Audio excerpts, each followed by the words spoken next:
পীর হতে গেলে, হক্কানি পীর হতে গেলে, অরিজিনাল ওলি হতে গেলে এই কোরআনে আছে 50টা গুণ লাগবে।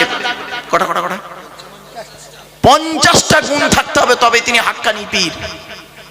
5টা গুণ নেই, তাকে পীর সাহেব বলো? নিজের নাম লিখতে পারে না, আল্লামা শব্দ লেখো তার নামের আগে। পীর আল্লামা, পীর আল্লামা। তাকে যদি বলা হয় তুই আউযুবিল্লাহ তারকিবটা কত, আউযুবিল্লাহ তারকিবটা কর, পারবে না। নিজের নামটা লিখতে বলুন, আরবিতে লিখুক, ঠিকানাটা লিখুক, তার নামের আগে তোমরা বসিয়ে দিচ্ছ পীর আল্লামা। আল্লামা শব্দটা কোথায় বসে হয় জানেন? হ্যাঁ, এই আমিনপুর মাদ্রাসা আছে তো, এখানে সিনিয়র মাদ্রাসা, ওখানকার আলেম আছে, যোগ্য যোগ্য আলেমদের কালকে জিজ্ঞেস করবেন যে আব্দুল্লাহ মারুফ সাহেব এসেছিল, কথাগুলো বলে গেছে, শুনে নিন কটা শব্দ বলছি। ইলিম, আলাম, আলিম, আলিম, আল্লামা, আলাম। কটা শব্দ বললাম বুঝতে পারলেন? আবার বলছি শুনুন। ইলিম, আলাম, আলাম, আলিম, আলিম, আল্লামা, আলাম। কটা হলো? 7টা শব্দ।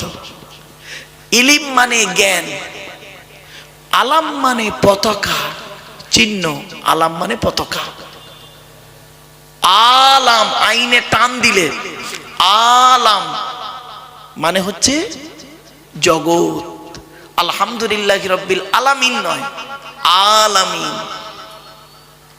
জগৎ। আলিম ইসমে ফাইল, জ্ঞানী। আলিম সিফাতে মুসাব্বা, এর উপরে হলো আল্লামা ইসমে মুবালাগা সিগা।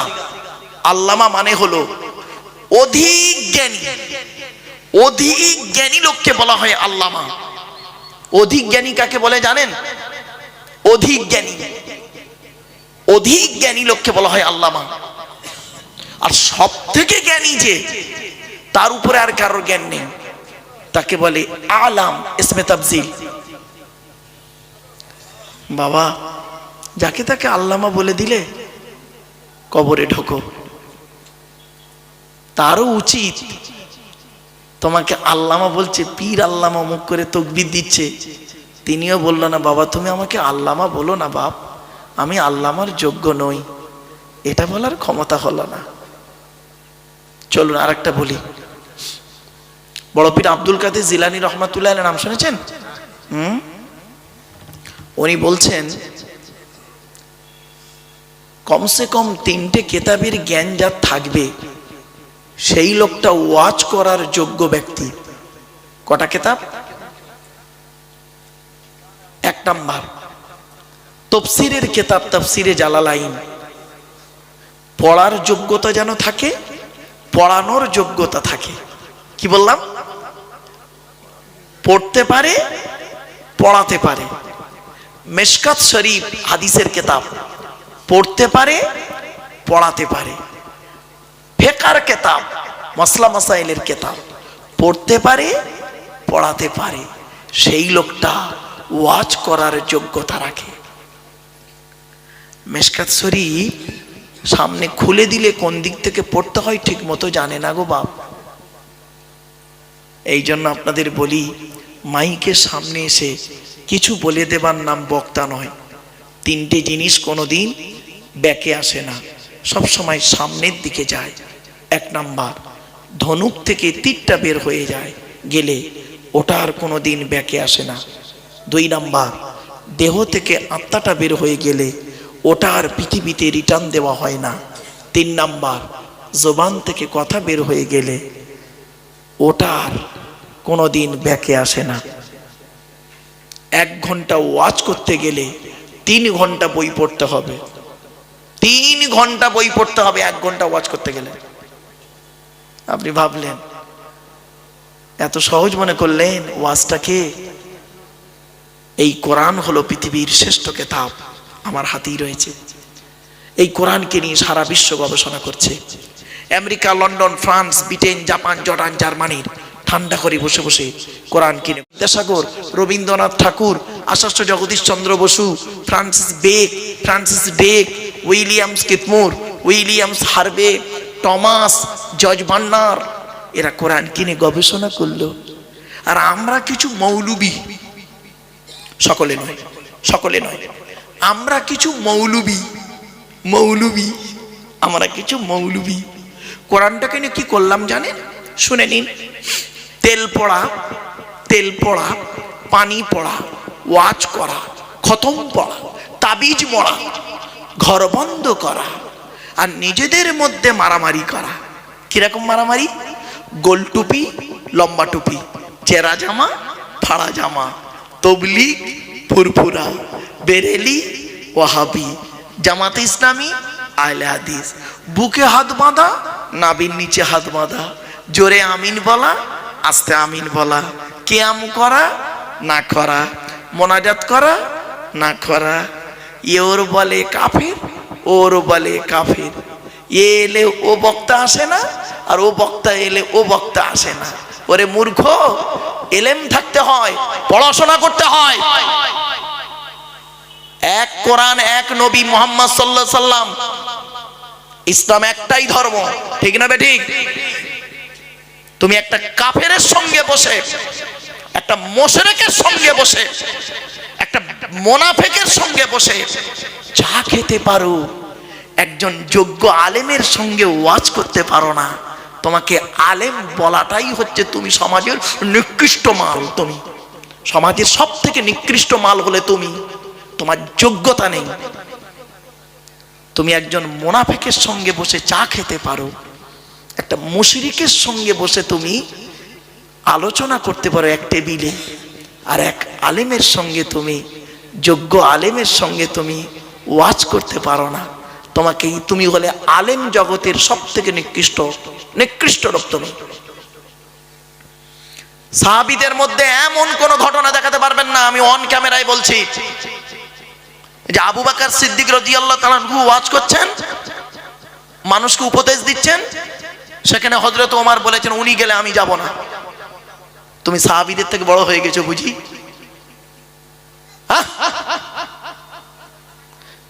চার ইমামের এক ইমাম, প্রত্যেকটা ইমামের কোনোদিন কেউ বলেনি যে উনি ওয়াজ করলে আমি যাব না। কেন আসবে না? কেন? তুমি কোরআন বলবে, কোরআনের কি একটা আয়াত? তুমি একটা টপিকস নিয়ে আলোচনা করবে, কোরআনের একটা বিষয় নিয়ে, নবীর হাদিস নিয়ে আলোচনা করবে, ও নবীর হাদিস নিয়ে আলোচনা করবে, ও নবীর হাদিস নিয়ে আলোচনা করবে, বিভিন্ন পাঠে আলোচনা হবে, মানুষ বিভিন্ন দিক শুনতে পারবে, ঠিক না বেটি? তুমি ওটা, তোমার তো জ্ঞান কম, তুমি করছো ওর গোজা মারছ, সে এবার রেগে গিয়ে দেখছে আমার গোজা মারছে, আমি ওর খানটা ঠুসে দিই। লোকেরা কি বুঝলো? এরাই নিকৃষ্ট, এদের দিয়ে শিখবো, জলসাই দুবনি, আর ঠিক না বেঠিক? জলসাই দুবনি, খবরদার করবেন না। আমার বাড়ির পাশে না হরিনাম হয়, হরিনাম বোঝেন? হিন্দুদের হরিনাম। আমার বাড়ি খাল আছে, খালের ওপারটাই হরিনাম হয়, আর এপারটা আমার বাড়ি, আব্বা আমার কবর, আমার বাড়ি। তো হরিনাম যখন হয়, আমার অনেক বন্ধু আছে, বাল্য বন্ধু, তারা হরিনাম করে। ওদের হরিনাম শুনি আমি, শুয়ে দেখি কি বলে, কারণ আমি তো একজন ছাত্র। ঋগ্বেদ, সামবেদ, যজুর্বেদ, অর্থববেদ, গীতা, রামায়ণ, মহাভারতের আমার কাছে সব রয়েছে, তওরাত, জবুর, ইনজিল সবই রয়েছে, পড়ি, জানি। তা বলে এই নয় ব্যাস। তা আমি কোনোদিন দেখিনি। আর এই মুরব্বীদের বলুন তো দেখি, এই বয়োজ্যেষ্ঠ লোকেরা বলুন, আপনারা কোনোদিন শুনেছেন হিন্দুদের হরিনামে 3 ঘন্টা করে পালা? ক ঘন্টা? 3 ঘন্টা করে পালা প্রত্যেকের। একটা দল 3 ঘন্টা বলে নেমে গেল, অপর একটা দল 3 ঘন্টা বলল, নেমে গেল, আবার একটা দল, এইভাবে 24 ঘন্টা হয়, বুঝলেন? 8টা দলে 24 ঘন্টা ক্লিয়ার হয়। কোনোদিন শুনেছেন এক দল নেমে যাবার পর অপর দল এসে মারামারি লেগেছে? কিন্তু ওদের ধর্মর, ওদের সৃষ্টিকর্তা, ওদের ধারণা, ওদের দেবতা সৃষ্টিকর্তা কটা? একটা? একাধিক? যাদের সৃষ্টিকর্তা একাধিক তাদের মধ্যে মারামারি হয়নি স্টেজে, আর তোমাদের সৃষ্টিকর্তা একজন আল্লাহ, তোমাদের গাইডার একজন মোহাম্মদ সাল্লাল্লাহু আলাইহি সাল্লাম। তোমরা এক আল্লাহ এক মোহাম্মদকে নিয়ে স্টেজে মৌলবি মৌলবি মারামারি করছে, ঠিক না বেটি? তোমাদের দেখে অন্য জাতিরা হাসে এই কারণে যে ইসলাম ধর্ম বুঝি এইরকম। চলেন, আমার হাতে সময় আছে তো, আমি বলে দিচ্ছি বাবা, আমার সময় না হলে সমস্যা হবে। ও ঠিক আছে, চলে। আসলে আমি ওই ঘন্টা ধরে ওয়াজ করা মানুষ নই গো বাপ। আপনাদের বলি, এই কোরআন সামনে আমি হিপস করেছি, হিপস করার পরে আমি আমার মায়ের কাছে দৌড় দিয়েছি। আমার মা হযরতে আবু বকর সিদ্দিক রাদিয়াল্লাহু তাআলা আনহু, হযরতে ওমর, হযরতে ওসমান, হযরতে আলী, আম্মাজান আয়েশা, আম্মাজান ফাতেমা, আম্মাজান খাদিজার সঙ্গে বহুবার স্বপ্নে রাসূলের দিদার হয়েছে। আজ তিনি পৃথিবীতে এই অন্ধকার নীরব নগরে চলে গেছে।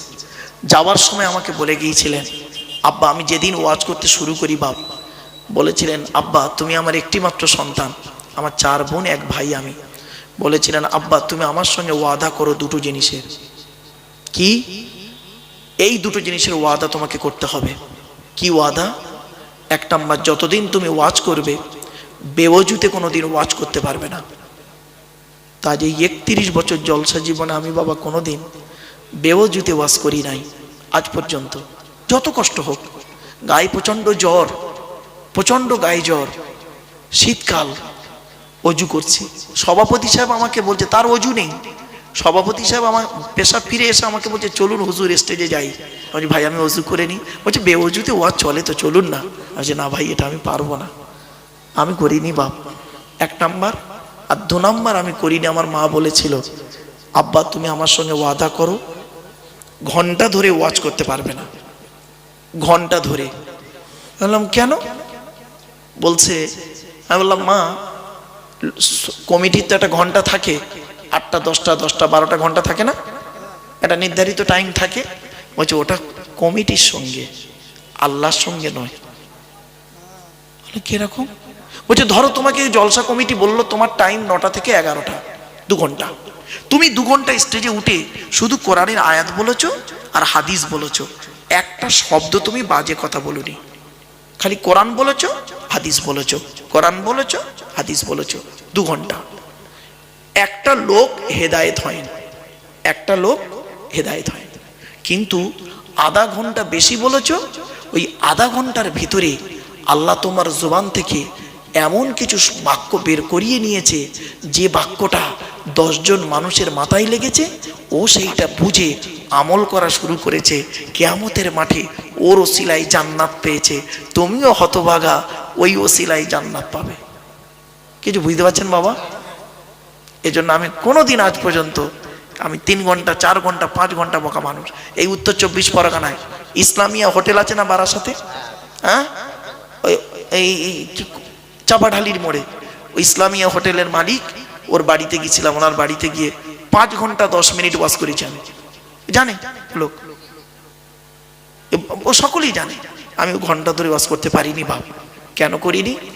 অজু করে বসেছি, আল্লাহর কোরআন নিয়ে বসেছি, আলোচনা হবে, কিছু শেখা হবে, জানা হবে, আমলের চিন্তা ভাবনা থাকবে। এই হলো নিয়ত। আপনাদের কি নিয়ত ঠিক আছে তো বাপ? চলো 1 নাম্বার কি বলেছি? বক্তা। বক্তার 2টো জিনিস দেখবেন, বক্তাটি সত্যিকারের আলেম কিনা।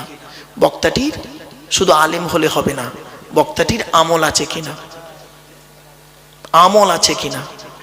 বাবা হাক্কানি আলেমদের কাছে বসুন, হাক্কানি আলেমদের ওয়াজ শুনুন, হাক্কানি আলেমদের সঙ্গে দেখা করুন। একটা বাক্য আছে, মান যারা আলিমান ফাকান্নামা যারা নবিয়া। যে একজন হাক্কানি আলেমের সঙ্গে দেখা করলো, সে যেন একজন নবীর সঙ্গে সাক্ষাৎ করলো। মান সাল্লা খলফা আলিমিন তাকিয়িন ফাকান্নামা সাল্লা খলফা নবিয়িন। বলা হয়েছে কোনো ব্যক্তি যদি একজন হাক্কানি আলেমের পিছনে নামাজ পড়লো, সে যেন একজন নবীর পিছনে নামাজ পড়লো। কি ভাবছেন আপনি? হাক্কানি আলেমদের সম্পর্কে। চলুন, এখন প্রশ্ন হলো হাক্কানি আলেম কে? হাক্কানি আলেম কে? কোরআনের আয়াত বললে শুধু হাক্কানি আলেম না বাবা, হাদিস বললে হাক্কানি আলেম না। চলুন, নবী বলছেন হাক্কানি আলেম কে, হাদিসটা শোনো। আল্লাহু আজবাদু জুদান ওয়ানা আজবাদু বানি আদম ওয়াজাদুকুম বাদি রাজুলুন আলিমা ইলমা ফানাশরাহু ইয়াতি ইয়াউমাল কিয়ামাতি আমিরাও ওয়াহিদা। আল্লাহ নবী বলেন, আল্লাহ হলেন সবথেকে বড় দাতা, আল্লাহর পরে বড় দাতা হলাম আমি মুহাম্মদ সাল্লাল্লাহু আলাইহি ওয়াসাল্লাম। এরপরে নবী কি বলছেন শুনুন, শুনলে চমকে যাবেন আপনারা। আল্লাহ নবী বলছেন, আমার পরে এই পৃথিবীর সব থেকে বড় দানশীল ব্যক্তি কে জানো? সাহাবীরা বলছে কে? ওই আলেম যে ইলিম অর্জন করেছেন, ইলিম মোতাবেক নিজে চলেছেন, সমাজের মানুষকে বলেছেন, তার ইলিম থেকে মানুষ উপকৃত হতে পেরেছে। ওই শ্রেণীর আলেমগুলোকে কিয়ামতের মাঠে আল্লাহ এক একটা দলের আমির করে, নেতা করে তুলবে। চারটে পয়েন্ট: জ্ঞান অর্জন করতে হবে, জ্ঞান মোতাবেক নিজে চলতে হবে, সমাজের মানুষকে বলতে হবে, আবার সমাজের মানুষ যেন তার জ্ঞান থেকে উপকৃত হতে পারে। খুব কঠিন কাজ গো বাপ। ছোট্ট একটা হাদিস শুনে নিন, শুনলে চমকে যাবে। আল্লাহ নবী মেরাজে গিয়েছিল, শুনেছেন? হ্যাঁ, আমার সঙ্গে একটু কথা বলেন না বাবা। আচ্ছা, টেনে টেনে বলছি না বলে অসুবিধা হচ্ছে? হ্যাঁ, একটু দাঁড়ান, মালটা গরম হয়ে যাক, টেনে টুনে দিচ্ছে, চিন্তা নেই, টান দেবো বাপ, দাঁড়ান দাঁড়ান। আল্লাহ নবী মেরাজে গিয়েছিলেন 621 খ্রিস্টাব্দে রজব মাসে 27 তারিখে। নবী মেরাজে গিয়ে জান্নাত জাহান্নাম দেখলেন। তো জান্নাতে কি দেখলেন? অনেক কিছু দেখেছেন, আল্লাহ দেখিয়েছেন, তার মধ্যে একটা জিনিস বলছি। নবীজি বলছেন, আমি জান্নাতে হাঁটছি, জান্নাতের ভিতরে আমি হাঁটছি, হাঁটতে হাঁটতে হাঁটতে হাঁটতে হঠাৎ দেখি একজনের জুতোর আওয়াজ শুনতে পেলাম, জুতোর আওয়াজ। মুহাম্মদ সাল্লাল্লাহু আলাইহি ওয়াসাল্লাম মনে মনে বলছেন যে জান্নাতের ভিতরে জুতোর আওয়াজ কার রে? উনি বলছেন, আমি ঘুরে তাকিয়ে দেখি সামিতু খসখসাতানা আমামি ফিলি জান্নাতি ফাইজানু বেলালুন, বেলালির জুতোর আওয়াজ। আল্লাহ নবী পরে বেলালকে জিজ্ঞাসা করেছিলেন, বেলাল, পৃথিবীতে কি এমন কাজ করেছো তোমার জুতোর আওয়াজ আমি জান্নাতে শুনিয়েছি আল্লাহ আমাকে? বেলাল হাউ হাউ করে কাঁদছে, ঝরঝর করে কাঁদছে, বলছে, ইয়া রাসূলুল্লাহ, জীবনে তেমন কিছু করতে পারিনি, আমার কিছুই নেই, তো কেউ নেই আমার এখানে। আমি উমাইয়া বিন খলফের গোলাম ছিলাম। উমাইয়া বিন খলফ আমাকে খুব মারধর করতে ইসলাম গ্রহণ করার কারণে। আপনার সাহাবী আবু বকর আমাকে ওনার নিজের পয়সা দিয়ে আমাকে কিনে আজাদ করে দিয়েছে। আমি কিছুই করতে পারি না, তবে দুটো কাজ করি। কটা কটা কটা? দুটো কাজ করি। কি? বলে, কি করো বলো তো একটু। বেলাল বললেন, ইয়া রাসূলুল্লাহ, আমি জীবনে কোনোদিন বেশিক্ষণ নাপাক অবস্থায় থাকি না। বলে, কেন? বলে, ইয়া রাসূলুল্লাহ, শরীর থেকে যখন নাপাক হয়ে যায়, শরীরটা সঙ্গে সঙ্গে ওযু, গোসল, তায়াম্মুম যখন যেটার প্রয়োজন সেটা করে নাপাক থেকে পাক হয়ে যায়। বলে, কারণটা কি? ইয়া রাসূলুল্লাহ, ওই নাপাক অবস্থায় যদি জানাজানি মৃত্যু হয়ে গেলে নাপাক দেহ নিয়ে আল্লাহর কাছে কিভাবে দাঁড়াবো? কিছু বুঝতে পারছেন? আর আমাদের মধ্যে এমন ব্যক্তি আছে, স্বামী স্ত্রী রাত 12টার সময় নাপাক হয়েছে, স্বামী স্ত্রী রাত 12টায় নাপাক হয়েছে, পরের দিন সকাল বেলা 2টোর সময় বাজার ঘুরে, জলকর ঘুরে এসে ও গোসল করে পাক হচ্ছে, তাও গোসলের 3টে ফরজ আদায় করেনি, সাবান দিয়ে খালি ডলতেছে। গোসলের 3টে ফরজ আগে জানুন কি কি? গড়গড়া সহ কুল্লি করা, নাকের নরম গোস্ত পর্যন্ত পানি পৌঁছানো, 3 নাম্বার সারা শরীরটা ভালো করে ধৌত করা। হাতে ধরে বলে যাচ্ছি, আগে নাপাক থেকে পাক হন। চলো, আচ্ছা, গোসল যখন হলো, তায়াম্মুমটাও বলে দিই, কোরআনে আছে তায়াম্মুমের ফরজ 3টে। কি কি? 1 নাম্বার হলো কি? নিয়ত করা। 2 নাম্বার কি? মুখ ফামসাহু বিউজুহিকুম, মুখমণ্ডল মোসা করা। 3 নাম্বার ওয়াইদিকুম, হাত মোসা করা। তাহলে অজু হলো, গোসল, এই তায়াম্মুম হলো, গোসল হলো। আর অজুরটা আর কেন বাদ থাকে? অজুরটাও শুনে নি। অজুর ফরজ 4টি। কোরআনে কোথায় লেখা আছে? সূরা মাইদার মধ্যে 6 নম্বর পারা 7 নম্বর পৃষ্ঠা 1 নম্বর লাইন।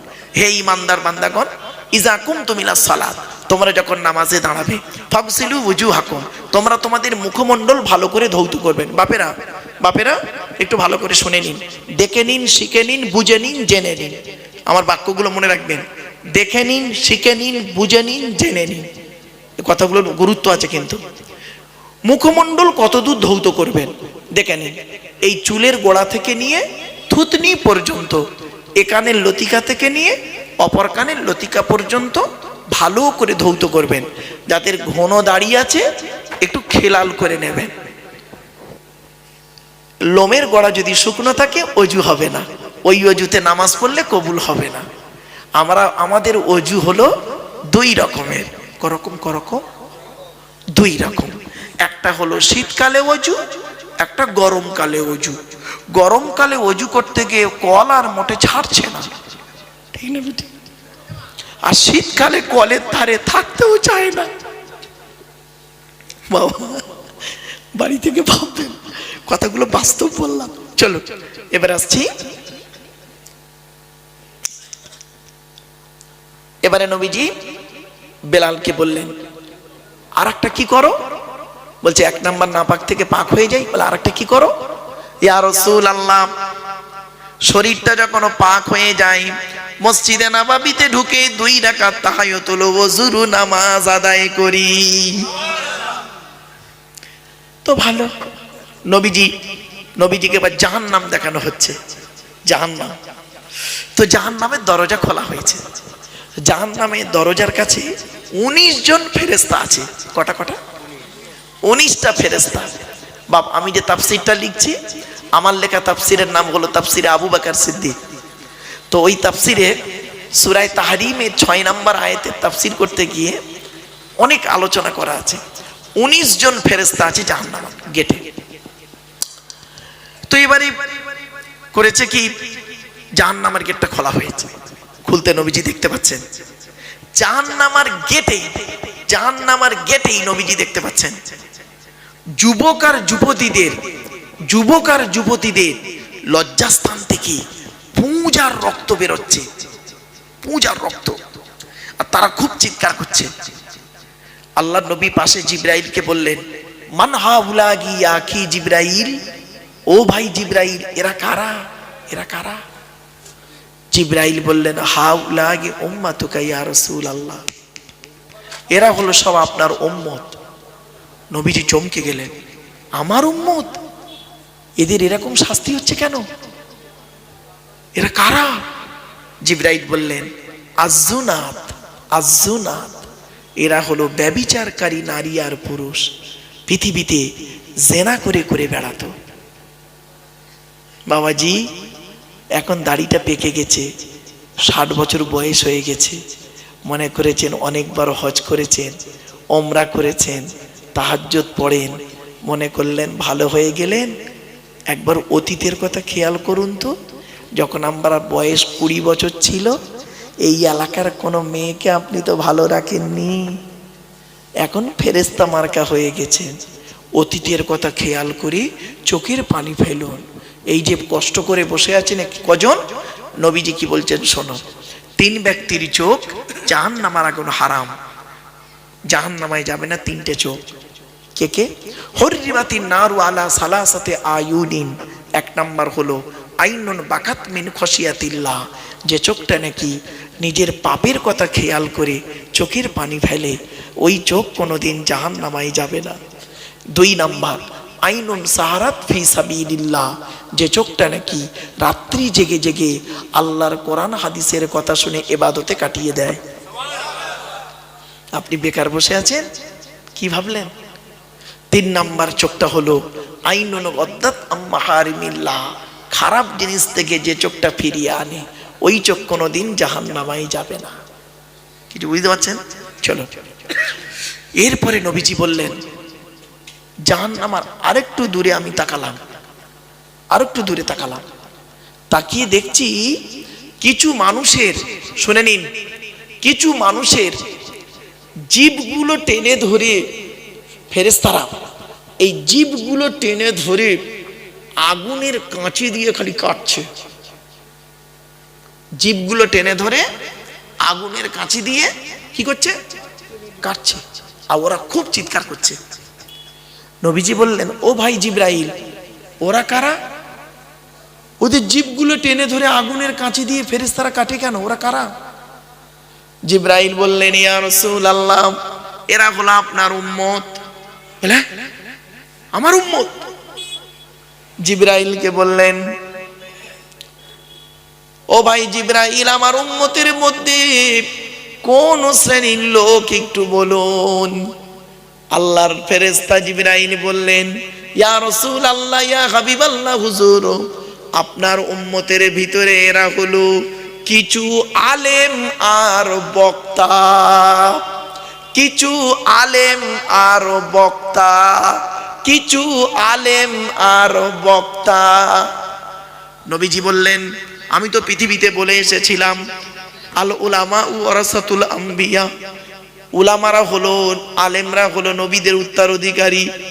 আর আমার উম্মতের আলেম, কিছু আলেমদের এইরকম অবস্থা কেন?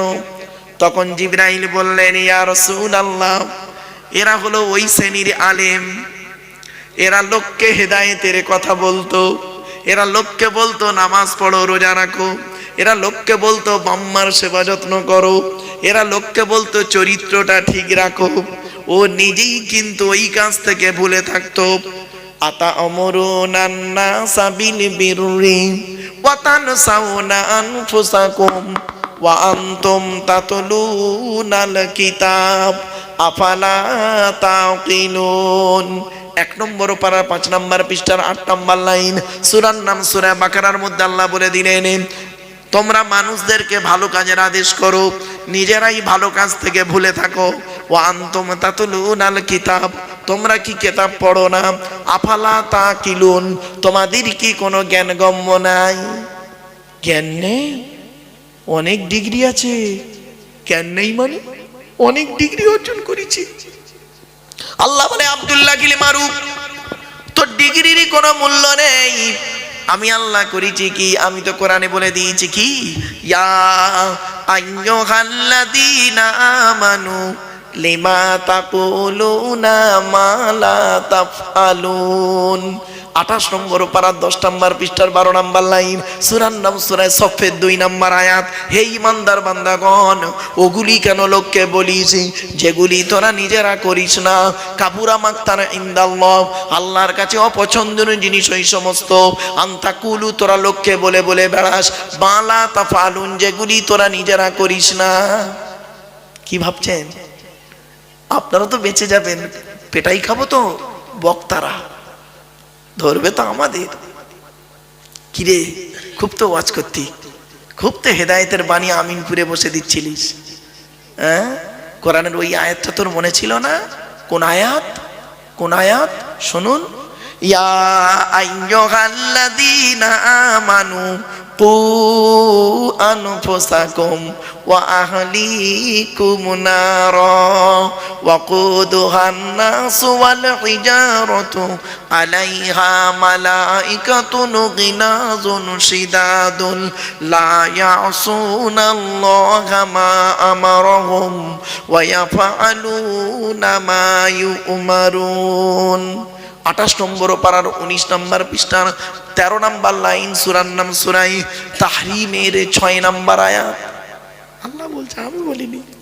হে ঈমানদার বান্দাগণ, তোরা আগে নিজে জাহান্নামের আগুন থেকে বাঁচ, তোর স্ত্রী ছেলে মেয়েকে জাহান্নামের আগুন থেকে বাঁচা।